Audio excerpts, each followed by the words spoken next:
Potensi tanggung jawab hukum mantan Presiden Joko Widodo dalam kasus dugaan korupsi Chromebook oleh mantan tersangka mantan Mendikbudristek Nadiem Makarim tetap ada. Pendapat itu disampaikan dosen hukum pidana dari Fakultas Hukum Universitas Indonesia, Feby Mutiara Nelson.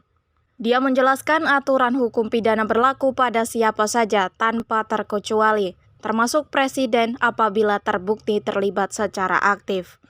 Kalau nanti dalam proses hukum terbukti bahwa presiden secara aktif terlibat atau memberi perintah yang melanggar hukum dalam proses Chromebook ini, maka tentu pertanggungjawaban pidana tidak bisa dikecualikan. Kata Feby saat dihubungi, Jumat 5 September 2025.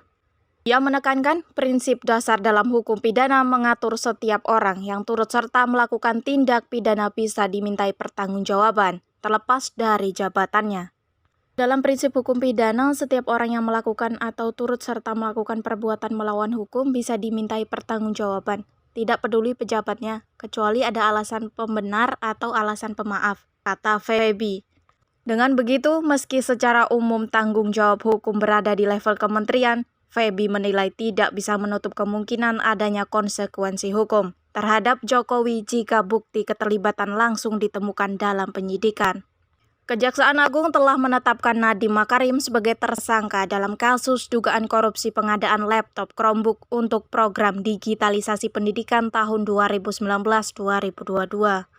Direktur Penyidikan pada Jaksa Agung Muda Bidang Tindak Pidana Khusus, Nur Cahyo Jukung Madyo, menyebut penetapan tersangka dilakukan setelah penyidik memperoleh bukti yang cukup mengenai keterlibatan Nadiem.